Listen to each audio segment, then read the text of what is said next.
Colectivo Aporía presenta Laberinto de Voces. Las letras llenan la hoja hasta el borde. El pequeño espacio resulta insuficiente. De estas páginas sombrías. Sin embargo, siguen llegando. No puedo detenerlos. Pues, igual Salgo fuera de la hoja. Empaparán su alma del mismo modo que el agua empapará el azúcar. Al pie de la palabra. Recomendaciones de la semana. ¿Sabías que? De la palabra. Recomendaciones de la semana.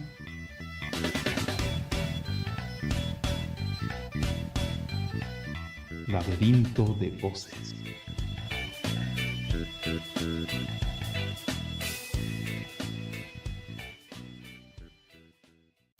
Hola, muy buenas tardes. Le damos la bienvenida a una emisión más de Laberinto de Voces. Mi nombre es María Fernanda y nos da mucho gusto que nos sintonicen nuevamente como cada miércoles en punto de las 6:15 de la tarde a través de Radio Universidad. El día de hoy me acompañan mis compañeros Ana y Rafael. Saluden. Muy buenas tardes a todo el auditorio de Colectivo Aporía y de Laberinto de Voces. Y les damos la más cordial bienvenida a este nuevo programa y también nos da mucho gusto estar con ustedes de nueva cuenta.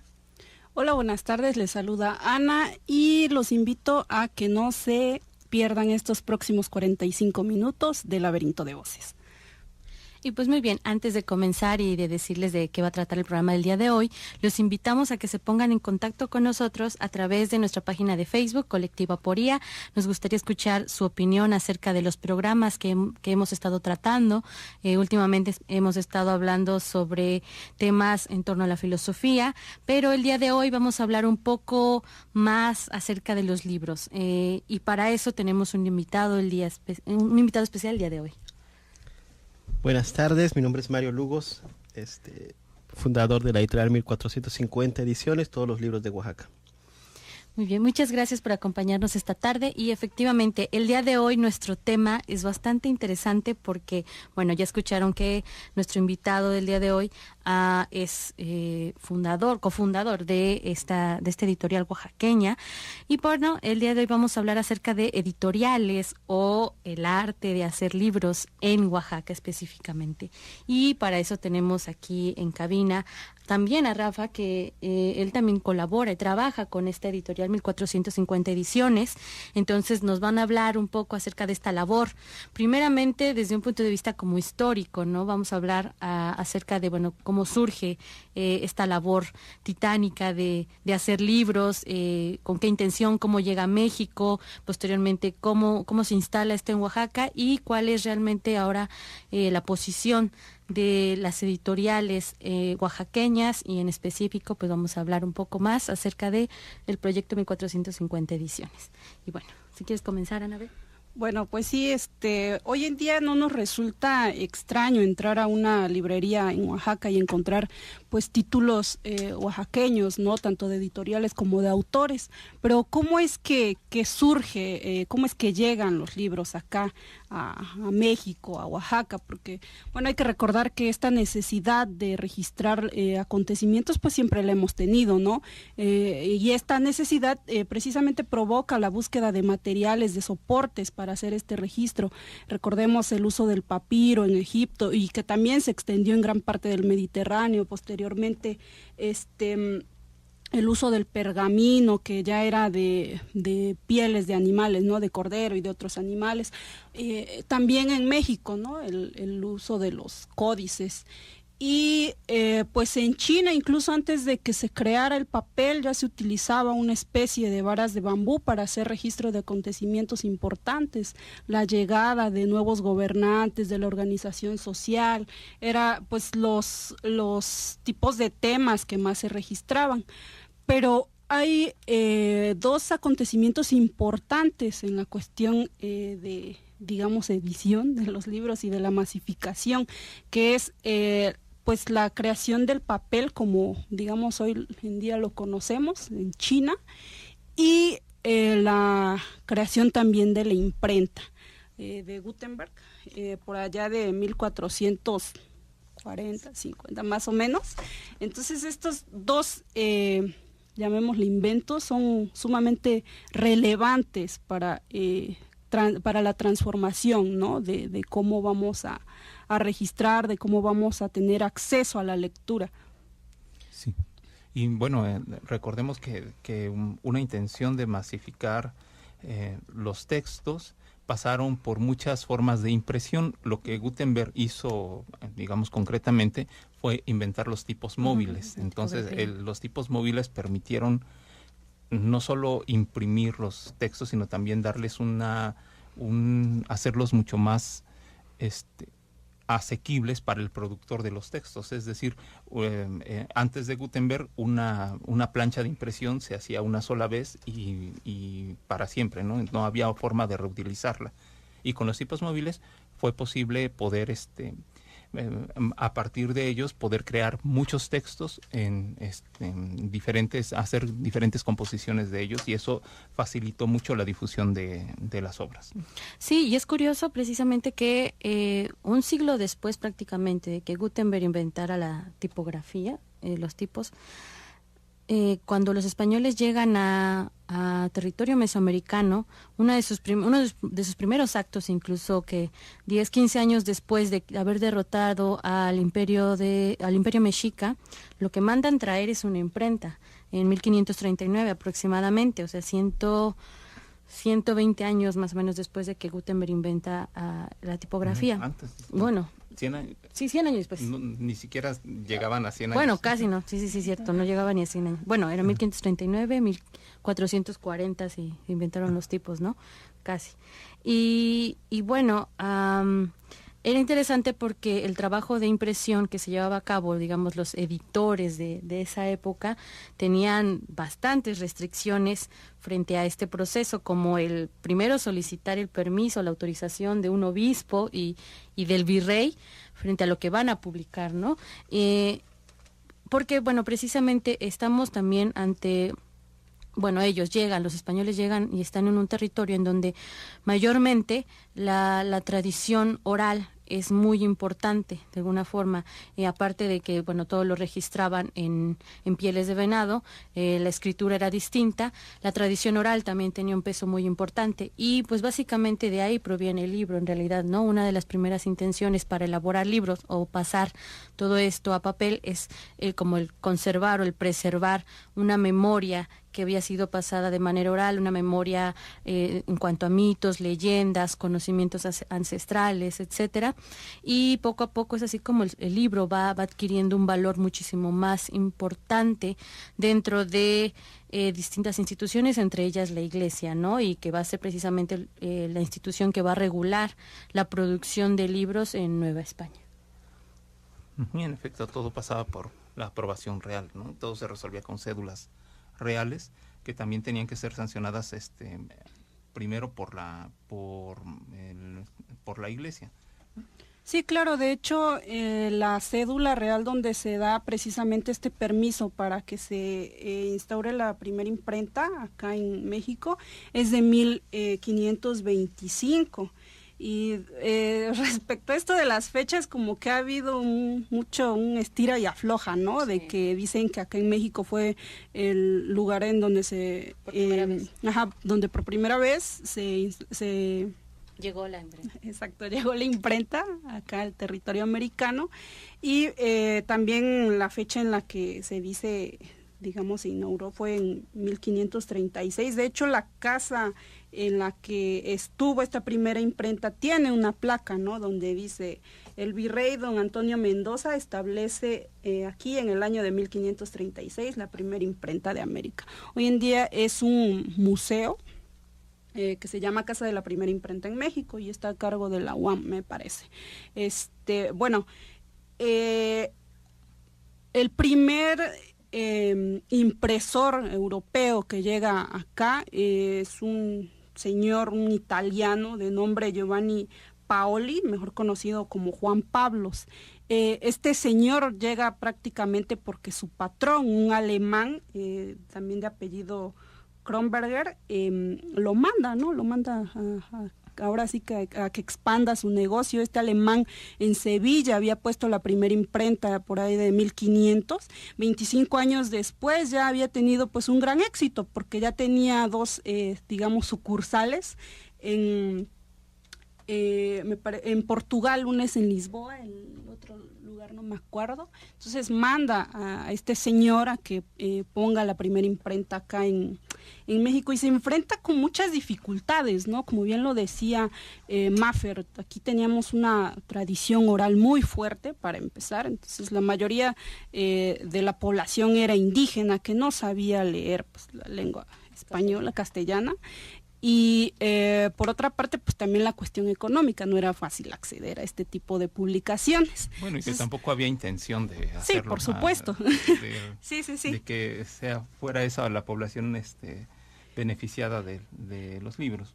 Sí, por supuesto. De hecho, los primeros libros fueron pues folletos, ¿no? Contenido religioso, y que tuvieron pues relativamente poco impacto. Digamos que ya las publicaciones que lograron sostener esta imprenta fue un libro del Fray Zumárraga y otro que manda a publicar pues el virrey, ¿no? Prácticamente por estas publicaciones fue que este italiano pudo sostenerse, y que después viene a pasar una fuerte crisis cuando se muere su patrón, y digamos que los herederos no saben administrar bien este negocio, no le mandan el material para que pueda seguir con su trabajo. Entonces sí pasa por una etapa de pobreza hasta que los virreyes pues piden al rey que les haga un llamado a esta familia para que pues cumplan, ¿no? Cumplan con su labor, porque para este momento ya era de suma importancia que la imprenta pues siguiera laborando. Sí, bueno, para ahorita que continuemos con este tema, bueno, me gustaría que también abordáramos un poco la cuestión de la imprenta o el trabajo editorial en Oaxaca, ya como para ir avanzando un poco, pero antes vamos a nuestra primera cápsula. Souvenirs literarios. El tiempo se encarga de unir cosas dispares. Un billete de lotería para la conclusión del oratorio de San Felipe Neri en 1789 y 3 sermones pronunciados por distintos frailes del siglo XVIII son los documentos más antiguos impresos en Oaxaca que se han conservado hasta nuestros días. Quizás sus impresores imaginaron otros papeles antes que aquellos para conservar la memoria oaxaqueña, o quizás los hayan impreso sin pensar en los siglos venideros. En cualquier caso, el lugar a donde llegó la imprenta después de la Ciudad de México y Puebla fue nuestra tierra oaxaqueña, en 1687, cuando un tal Diego Fernández de León la transportó desde Puebla, donde llevaba ya 47 años y un siglo en la Ciudad de México. Posterior a la de Diego Fernández, se abrieron la imprenta del gobierno, la del Instituto de Artes Gráficas de Oaxaca y tantas otras que además de libros imprimían de todo para sobrevivir. Lo que sí cabe recalcar es que la imprenta en nuestro estado gozó, a diferencia de otras, de cierta autonomía respecto de las principales instituciones. Y gracias a dicha autonomía y al padre Idaques, la maquinaria había de servir para publicar los periódicos independentistas que, si bien no podían ser leídos por todo el pueblo, ya que en su mayoría eran analfabetas, bastó con que alguno de ellos pudiera leer para que aquellos periódicos se hicieran de un gran público. Hola, muy buenas tardes. Les damos la bienvenida nuevamente a nuestro programa Laberinto de Voces. El día de hoy estamos hablando de la labor editorial y en específico vamos a seguir hablando acerca de la labor editorial en Oaxaca. Y bueno, Rafa, ¿quieres continuar un poco con el tema ya ahora aterrizando en nuestro querido Oaxaca? Sí, nos estaba comentando nuestro invitado, Mario Lugos, que él tiene una amplia experiencia como editor, que él precisamente le tocó imprimir, editar 2 libros respecto a lo que estábamos comentando, a Juan Pablos, y también otro libro sobre otro personaje muy importante que es José María Idiáquez, que es un impresor que incluso estuvo en Oaxaca y que trabajó en un taller aquí por el Carmen Alto. Bueno, por el Carmen Bajo, perdón. Y bueno, ¿qué nos puedes comentar al respecto, Mario? Sí, dos apuntes.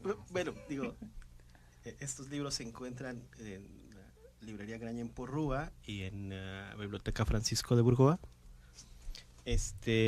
Son libros de la autoría de la doctora María Isabel Grañen Porrúa. Es su tesis doctoral, que la ha hecho sobre el primer impresor en México, Juan Pablos. Es una tesis muy amplia sobre los impresos en México.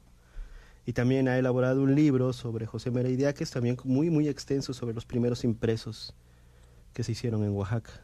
Se encuentran esos dos libros en la librería Grañén Porrúa y de consulta en la Biblioteca Francisco de Burgoa, para los interesados en impresos mexicanos. Pero bueno, aún un poquito antes de José María Idiáquez, Idiáquez, perdón, pues el honor de inaugurar la industria editorial en Oaxaca le corresponde a una mujer, que es la señora Francisca Reyes. Ella, sin mayores datos históricos al respecto, sabemos que ella firma un impreso de un misal, ¿no? Que entonces ella, de su imprenta, aparece un misal, y es el único texto del que se tiene conocimiento, pero eso fue en el siglo XVIII. Es decir, estamos hablando de 1701, 1820, sí, me parece que es a inicios del 18. Y fue una vecindad en Cimatlán esta imprenta, y fue el inicio del trabajo editorial en Oaxaca. Después llegaron, por supuesto, José María Idiáquez y otros impresores. Es un dato importante, y por supuesto, bueno, era literatura religiosa. Y recordemos también que en ese momento, a diferencia de hoy, como la labor editorial estaba muy relacionada, digamos, el editor era comúnmente también era el impresor. Entonces había una situación muy ligada. Ahora en Oaxaca, en todo el mundo, es una cosa es la labor editorial, bueno, del editor, y la impresión, ¿no? Como tal. Ajá, un trabajo muy particular, y hay quienes todavía, quienes todavía ejercen como las dos áreas. Y bueno, vamos a hacer un salto temporal muy grande, mucho más grande, para presentar algo que teníamos mucho interés de presentar a nuestro auditorio, que es que empecemos a pensar en Oaxaca como un polo realmente, una ciudad que tiene una actividad editorial muy amplia, y a veces como públicos no lo tenemos como en nuestro panorama, saber que podemos ir a una librería y encontrar un libro no solo oaxaqueño, sino un libro producido en Oaxaca, ¿no? Editado así, y manufacturado incluso en nuestra ciudad, en nuestro estado. Y bueno, tenemos, es como una suerte de reconocimiento a todos los colegas que se dedican a esta editorial, y vamos a hacer como un recuento sucinto sobre algunas de estas editoriales. Algunas las conocerán sin duda, otras serán un poco más complicadas de ubicar, porque ya sea porque son especialistas, son editoriales que se especializan en cierta área, y bueno, más o menos es lo que les queremos decir. También sabemos, les queremos comentar que la actividad editorial en Oaxaca se ha distinguido por tener dos grandes áreas, las editoriales públicas, sí, y las editoriales independientes, privadas e independientes.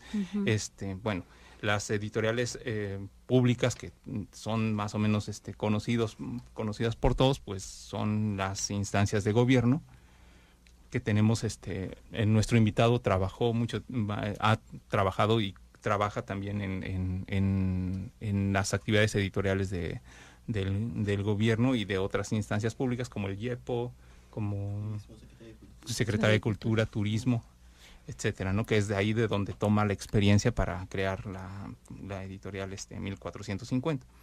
Y también, aparte de todas las instancias de gobierno que hacen trabajo editorial, están también de una forma muy importante la universidad. Uh-huh. La Autónoma Benito Juárez de Oaxaca, nuestra alma mater, que es que tiene una actividad muy importante en editorial. También está el CIESAS, Sí, el CIESAS como también. centro de investigaciones, ¿no? Sí. Que produce sobre todo libros de investigación. Pero bueno, antes de hablar sobre precisamente la actividad de estas casas editoriales y en específico de 1450 ediciones, yo quisiera así lanzar una pregunta acerca de, bueno, ¿y qué es un editor? ¿Qué trabajo tiene? ¿Cuál es su labor? Digo, para nuestros radioescuchas que dirán, bueno, ¿y a qué se dedica si actualmente entonces ya no es quien imprime propiamente? Entonces, ¿qué es lo que hace un editor? Si gusta contestar.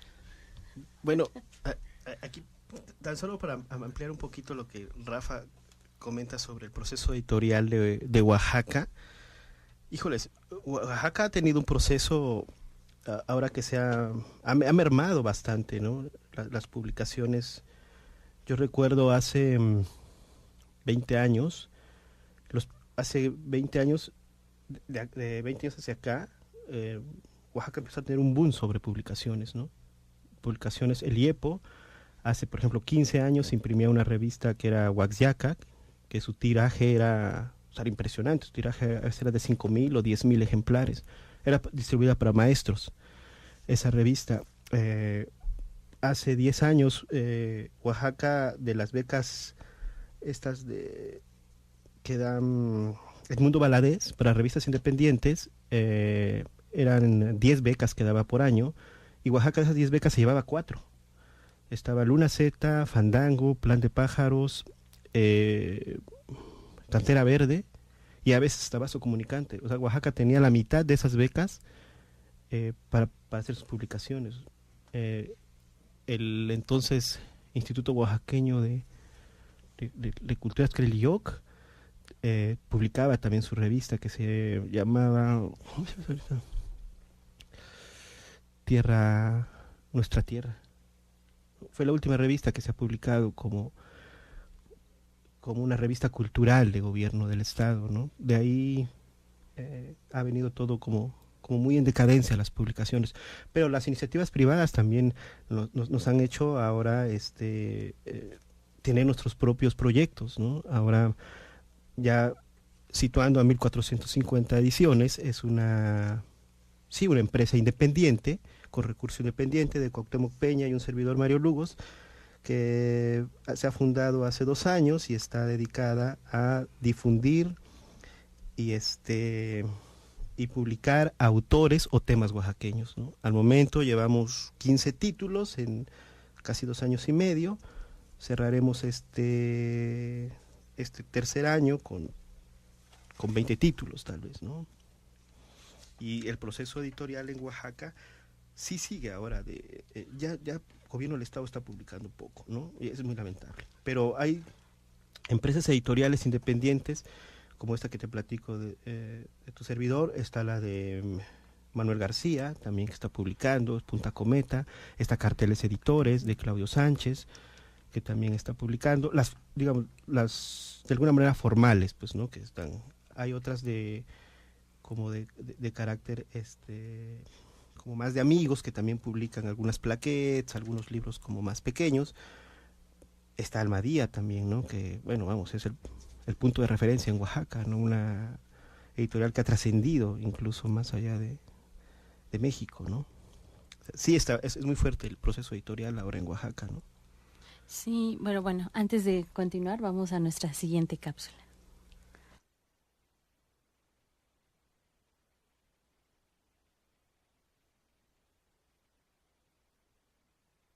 Recomendación de la semana. Esta semana recomendamos Genius, Pasión por las Letras, película británico-estadounidense del 2016, dirigida por Michael Grandage, protagonizada por Colin Firth y Jude Law. Escribir un libro es fácil, solo se requiere de una pluma y tinta y una paciente hoja. Imprimir los libros es un poco más difícil, porque los genios se regocijan constantemente escribiendo sus textos con letra ilegible. Es todavía más difícil leer libros, por la tendencia a quedarnos dormidos. Pero lo más difícil de todo es que un mortal pueda empeñarse en vender un libro. Félix Dan. Si bien la genialidad de un libro se lo debemos al escritor, siempre dejamos de lado ese pequeño momento en el infinito, cuando el manuscrito es un diamante en bruto, y el joyero, un buen joyero, se encarga de darle forma hasta convertirlo en una pieza digna de ser leída por el público. Maxwell Perkins fue un editor norteamericano reconocido por haber descubierto el genio creativo de autores como William Faulkner, Scott Fitzgerald y Thomas Wolfe. Tuvo una relación de amistad muy cercana con este último, y dicha relación es narrada en la película Pasión por las Letras, que, en lugar de mostrarnos solamente la vida del escritor, se encarga de biografiar al editor, esa persona que pasa desapercibida por los lectores.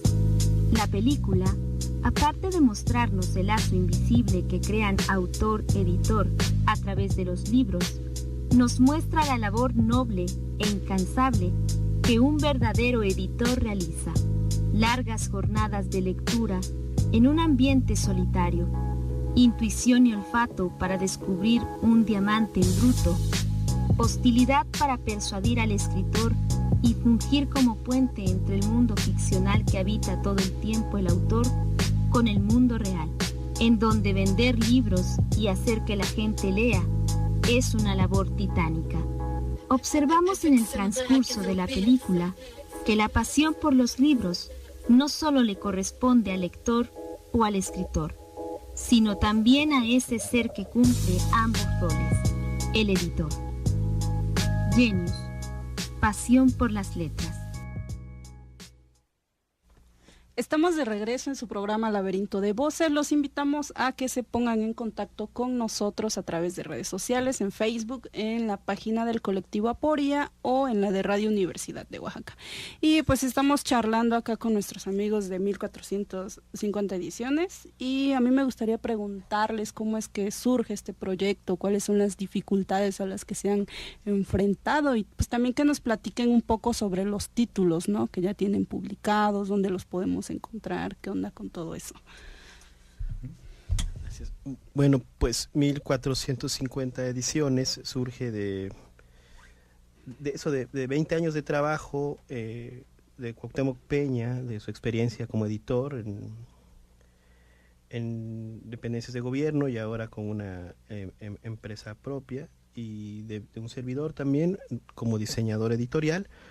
Nos hemos juntado hace 3 años para platicar de este proyecto, que sí hemos editado libros y títulos para otras dependencias y otros y particulares, que ya era momento de editar nuestros propios libros. Es así como surge 1450 ediciones,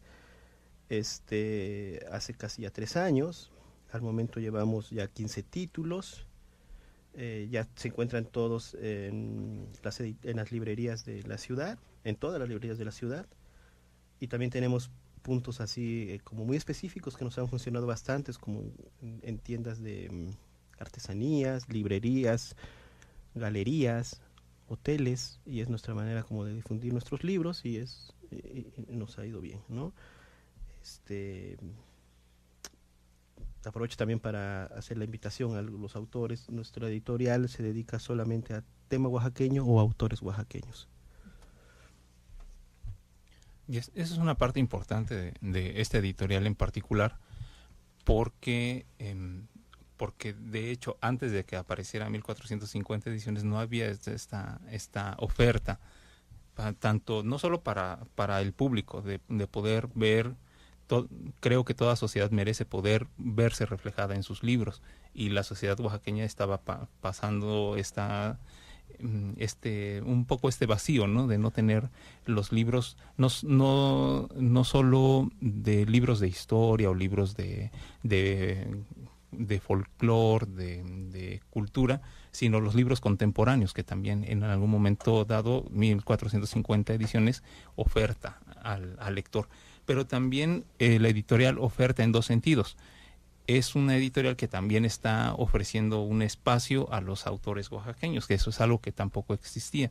Es decir, antes era muy complicado sigue siendo muy complicado, no mentiremos ahí, pero antes era imposible pensar que un autor oaxaqueño fuera publicado, ¿no? Incluso ya hablamos que Almadía es la editorial de referencia en Oaxaca por el gran trabajo que han desarrollado y por la trascendencia que han tenido, pero mucha gente incluso polemizó el hecho de que siendo una editorial oaxaqueña o instalada en Oaxaca no tuviera espacio para los autores de Oaxaca.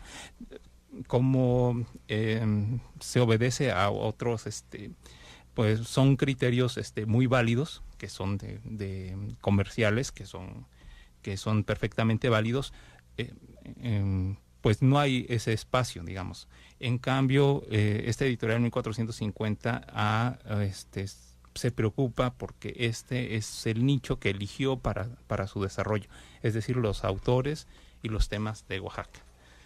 Sí, eso que comenta Rafa es muy interesante. Bueno, lo que hace 1450 ediciones en general lo es, porque, bueno, recuerdo que hace poco leí un artículo que escribió el autor oaxaqueño Fernando Montes de Oca, precisamente acerca de este tema, de un poco la visibilidad que tienen los escritores oaxaqueños con las editoriales oaxaqueñas, ¿no? Entonces habla acerca de varias editoriales oaxaqueñas y cómo precisamente a pesar de que hay ya una gran oferta, muchas opciones para poder, si podemos verlo así, publicar tu obra, tú como escritor, la visibilidad de los escritores oaxaqueños hasta la fecha sigue siendo mínima, ¿no? Muchas veces vemos más la publicación de autores nacionales de renombre, rescate a lo mejor de autores o traducciones de autores conocidos a nivel mundial, premios Nobel, etcétera, pero pareciera que esa labor en cuanto al rescate de los autores oaxaqueños, porque sabemos que hay muchísimos, no parece tener como un punto de referencia como tal, ¿no? Entonces, el que 1450 ediciones se dedique a publicar temas oaxaqueños, porque no solo publican libros de literatura, sino temas variados, y autores oaxaqueños, es bastante importante, ya que, bueno, me recuerda también un poco a esta labor que hizo el Instituto de Investigaciones en Humanidades, de rescatar en su colección las 15 letras, precisamente textos de autores o temas oaxaqueños que han quedado olvidados con el paso del tiempo, ¿no? Entonces, creo que esta labor es muy importante, sin embargo, parece que requiere todavía de muchísimo más esfuerzo porque siguen sin ser sonados muchos escritores, ¿no? Que buscan precisamente esa forma de poder ser leídos, ¿no? Porque esa es la idea, llegar a un público muchísimo más amplio y salirse de los pequeños círculos en los que siempre o se mueven, es decir, conocidos, familiares, otros escritores y ya, ¿no? Entonces, con esto quisiera preguntar cuál es como la estrategia un tanto así editorial. Ya escuché un poco que aparte de que sus publicaciones están a la venta en librerías, están en hoteles, restaurantes, etcétera. Eso es muy interesante, pero ¿qué otras estrategias tiene 1400 ediciones para hacer llegar estos libros a los oaxaqueños y en general a los mexicanos? Mira, también que tú mencionas es un punto en el cual nosotros nos pusimos a platicar mucho con Cuauhtémoc, Rafa y tu servidor. Este sello de 15 letras que tú dices es muy importante, lleva bastantes títulos, también como lo hizo la Secretaría de Cultura o lo hizo el YEPO. Nosotros creo que estamos dando un paso más, yo creo que como editorial independiente. ¿Qué pasa cuando una instancia o como la UAPJO que tiene 15 letras te publican, ¿no? Como autor? Te publica como autor y en serio, a lo máximo te tocan una parte del tiraje, la distribuyes entre tus amigos, entre tu familia, y mucha de esa parte, en la mayoría de las instancias, no en todas, en la mayoría de las instancias queda embodegado, ¿no? y ahí acaba la publicación. ¿Qué pasa con un sello editorial como nosotros, ¿no?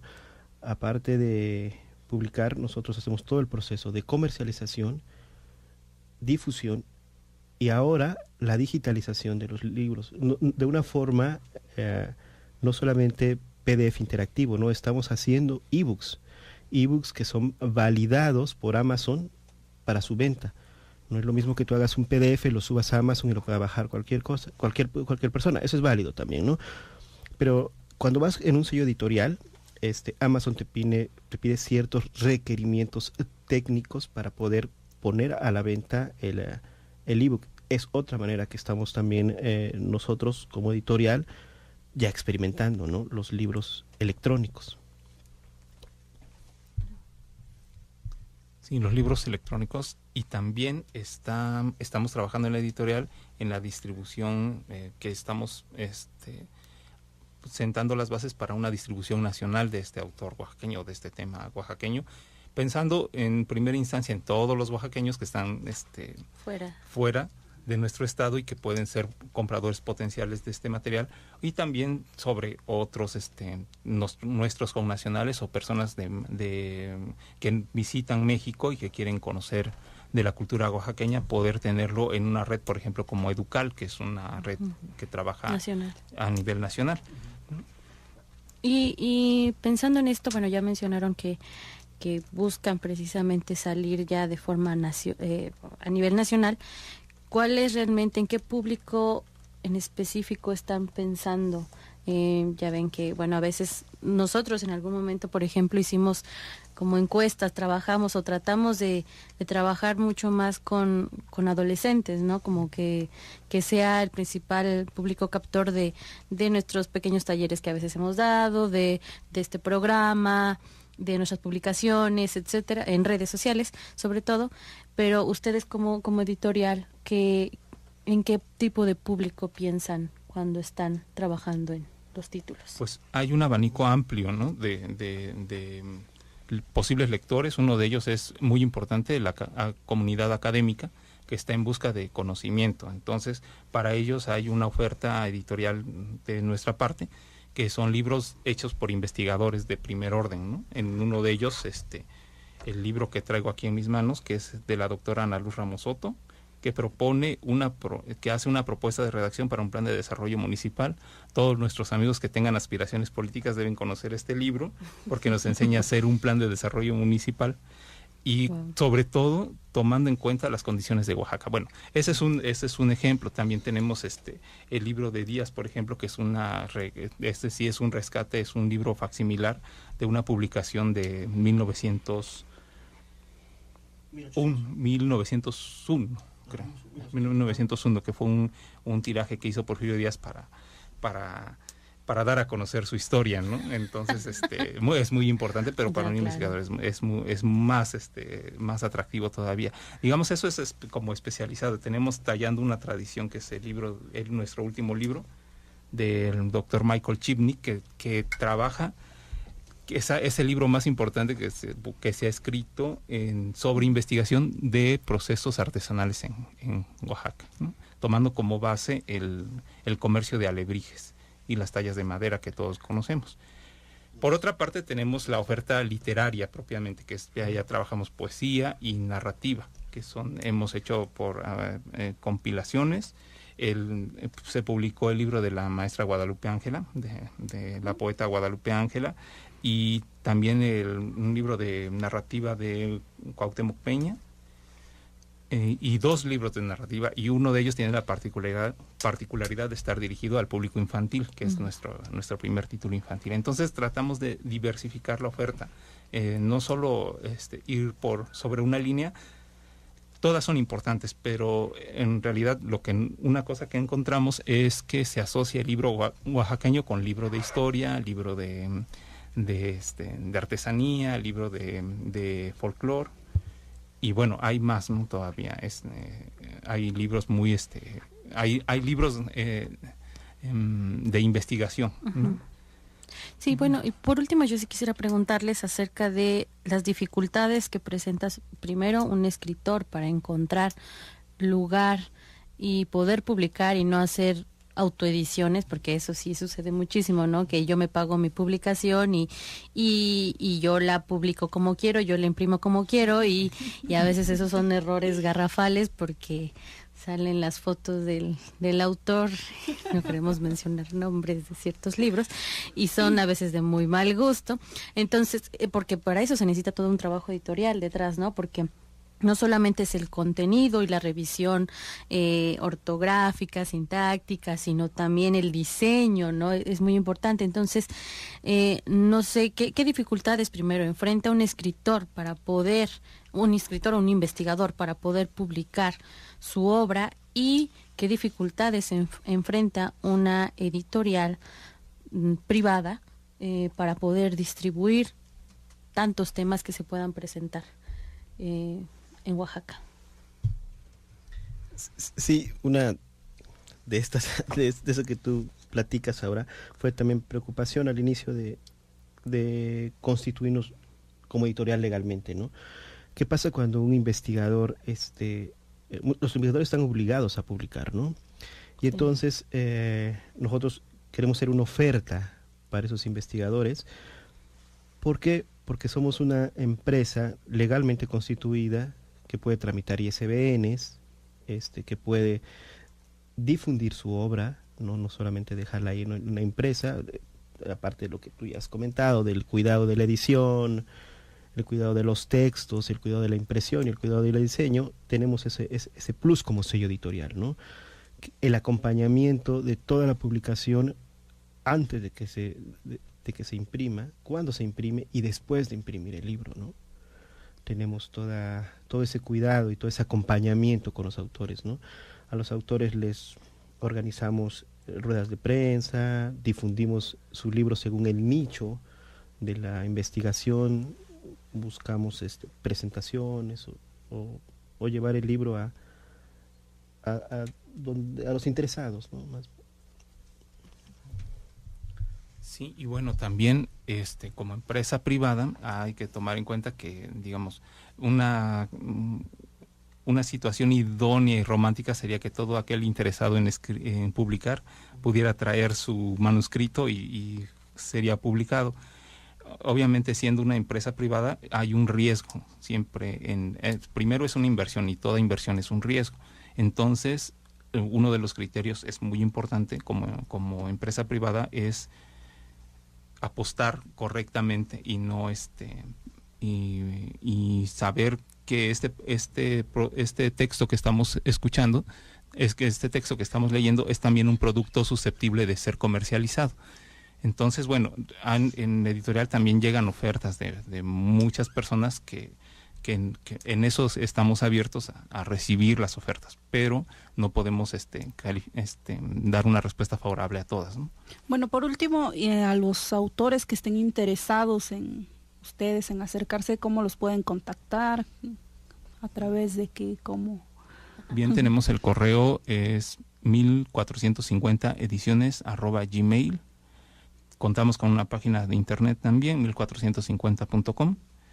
Y en ellos están las formas de hacernos preguntas, de hacernos llegar incluso sus propuestas, y de saludarnos también, de estar con nosotros. Y en particular en este mes estamos pidiéndoles, solicitando a las personas que se inscriban en nuestra lista de correos para tener información fresca, oportuna y veraz de la editorial. Y bueno, entre estos suscriptores de la lista de correos vamos a hacerles llegar, vamos a obsequiar 3 libros entre todos los suscriptores. Vamos a hacerlo por sorteo, obviamente, y ojalá que sea de su agrado. Ok, pues ya tenemos el dato para los que estén interesados en publicar, se pueden acercar a 1450 ediciones y pues lamentablemente se nos está acabando el tiempo, Rafa. Sí, perdón, y traemos estos obsequios que son para el auditorio de Laberinto de Voces. Ok, entonces, sí, pues en Facebook damos detalles sobre cómo lo sorteamos porque pues se nos acabó tristemente el tiempo y pues los esperamos el próximo miércoles con un programa más del Laberinto de Voces. Agradecemos a Radio Universidad por el espacio. Sí, muchas gracias también a nuestro invitado por aceptar y acompañarnos esta tarde para hablar de este maravilloso tema. Mario Lugos, muchas gracias. Gracias a ustedes, buenas tardes. Muy buenas tardes y los dejamos con nuestra última cápsula.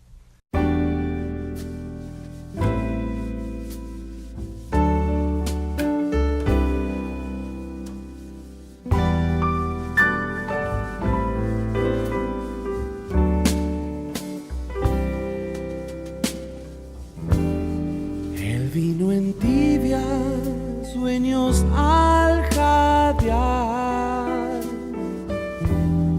desde su boca de verdeado dulzor, y entre los libros de la buena memoria se queda oyendo como un ciego frente al mar. Mi voz le llegará, mi boca también. Tal vez le confiaré que eras el vestigio del futuro. Rojas y verdes, luces del amor,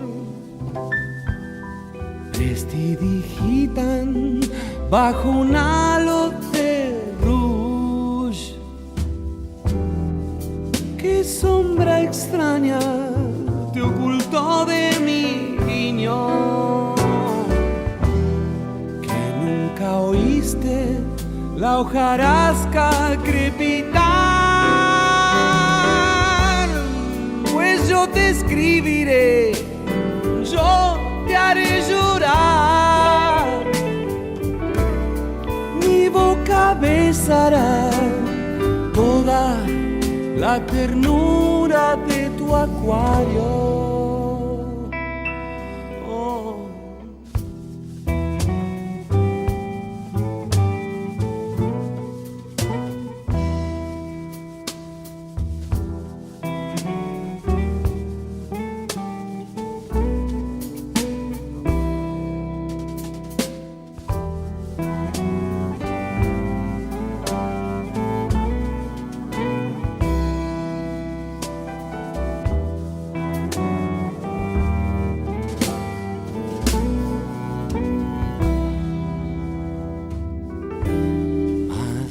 La luna enrojeciera en sed,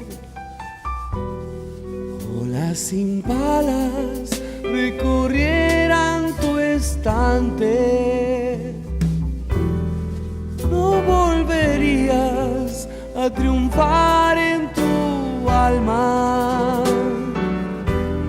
Yo sé que harías largos viajes por llegar. Estoy aquí esperándote. Oh, todo se oscureció, ya no sé si el mar descansará.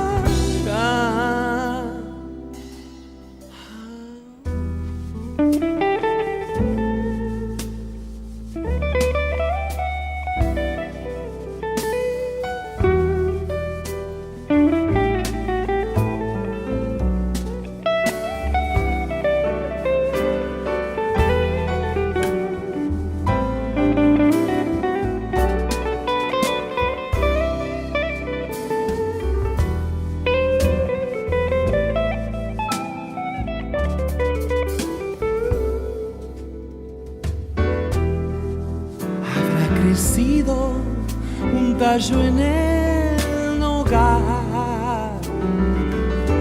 la luz habrá tiznado gente sin fe.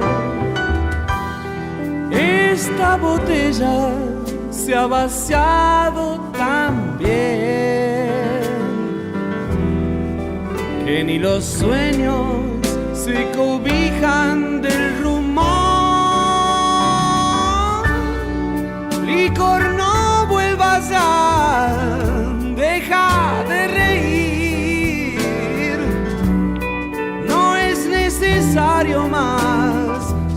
se ven los tigres en la lluvia.